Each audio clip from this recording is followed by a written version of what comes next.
Madam President, during the last several days, several Republicans have suggested that the United States Senate should abandon a tradition that has existed in this body since Thomas Jefferson wrote the rules of the Senate in 1789. It is the tradition of extended debate, the tradition that when an issue comes up under the rules of this body, we continue to talk, we continue to debate until every senator has had his or her say, at least enough of a say, that 60 senators then say it's time to stop talking and start voting. Republicans who want to abolish the filibuster in the United States Senate are, I would suggest, Republicans with very short memories.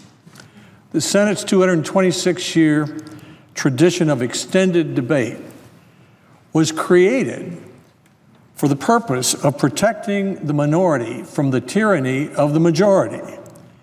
And for the last 70 years, Madam President, most of the time, Republicans have been the minority needing that protection.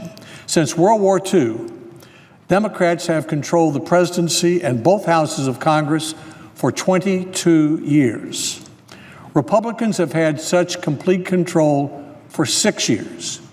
Let me say that again. Since World War II, Democrats have controlled the presidency in both houses of Congress for 22 years. Republicans have had such complete control for only 6 years. During those 22 years, when the Democrats had complete control, without a Senate filibuster to protect the minority, Democrats could have enacted any law they wanted. To see what can happen when Democrats have complete control and Republican senators can't filibuster, one has to look back only to 2009 and 2010. Then, because there were 60 Democratic senators making a Republican filibuster futile, the country got Obamacare. This is because the so-called filibuster rule says that the Senate cannot vote on legislation until 60 of the 100 senators decide that it's time to end the debate. When more than 40 senators want to continue debating and object to moving to a vote, that is called a filibuster. Now let's look at the future, to the possibility of a President Hillary Clinton and a Democratic majority in both houses and no Senate filibuster rule. My prediction is that at the top of the Democratic agenda would be a federal law abolishing right-to-work laws in the 25 states that have them. This is precisely what President Lyndon B. Johnson tried to do in 1965 and 1966. President Johnson was not successful. What stopped the president? A threatened filibuster by the Senate Republican leader, Everett McKinley Dirksen. You can make your own list of what else would be on the agenda if Democrats had complete control and there were no Senate filibuster. I would predict higher taxes, more gun control, fewer abortion restrictions, making every city a sanctuary city, card check instead of secret ballot for union elections, and numerous other liberal laws. The most important reason to keep the filibuster rule is that the country needs one legislative body that takes its time to think through an issue and try to develop a consensus. The House of Representatives is quite properly the nation's sounding board. If the country is boiling, the House of Representatives is boiling. On the other hand, as George Washington told Thomas Jefferson, the Senate is the saucer into which hot tea is poured to cool. The Senate's tradition of extended debate requires continuing debate until 60 senators decide it's time to stop discussing and time to start voting. That allows every senator to have a say. It encourages bipartisan consensus, which is the best way to govern a large, complex country. such as the United States of America. When both parties agree on a solution to a controversial issue, such as the civil rights laws of the 1960s, the country accepts the laws more easily. When the laws are jammed through by a partisan vote, as happened with Obamacare, the losers start the next day trying to repeal the law, and the country is plunged into confusion. There's one more serious problem with the current proposals to use the so-called nuclear option to change the Senate rules.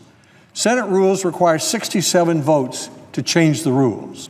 If Republicans use the nuclear option, we would be operating in the same lawless fashion that the Democrats did in 2013, when they used a mere majority vote to eliminate the filibuster for most presidential nominations. The Democrats' action in 2013 made little difference in how the Senate actually operates. By custom, nominations have almost always been decided by a majority vote. But the 2013 use of the nuclear option set a damaging precedent. As one dissenting Democratic senator said, a Senate that can change its rules anytime it wants by majority vote is a Senate without any rules. How then could the country's chief rulemaking body earn respect for the rules it makes for 320 million Americans if we don't follow our own rules?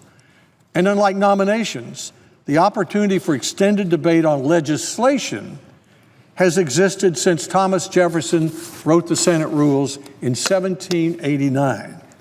Of course, the current proposals to abolish the filibuster wouldn't change a thing in the Congress. President Obama could simply veto whatever he wanted to.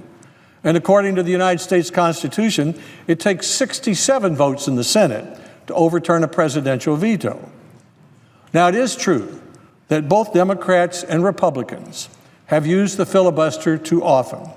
There absolutely should be an up or down vote in this body on the president's Iran agreement and on the 12 appropriations bills that our committee has finished work on and that are ready to come to the floor. All of them are being blocked by Democratic filibusters. To solve this problem, some suggest eliminating the filibuster only in, quote, some cases. But who will decide which cases are some cases? If the minority decides, nothing's changed. If the majority decides, the minority's crushed.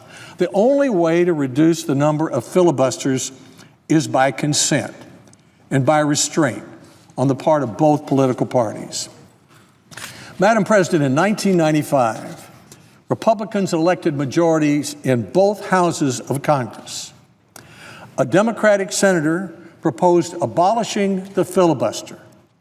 Even though this temporarily would have seemed to benefit Republicans, every single Republican voted no. House Republicans are often frustrated because legislation that runs through the House like a freight train slows down or even grinds to a halt in the Senate. But that was the system of checks and balances that our founders created. And sometimes the shoe is on the other foot. This year, the Senate has passed important legislation on a 6-year highway bill, which is still stalled in the House. Republicans and conservatives who are thinking about abolishing the filibuster should think some more about how Obamacare became law. They should think about what it would be like to live in the 25 states that now have right-to-work laws if Democrats gain the presidency and majorities in the Congress and abolish those right-to-work laws because there was no Senate filibuster. Think about what might happen if Democrats again have complete control and Congress dances to the tune of the White House, and the Republican minority might have no filibuster to protect itself and this country from the tyranny of that Democrat majority.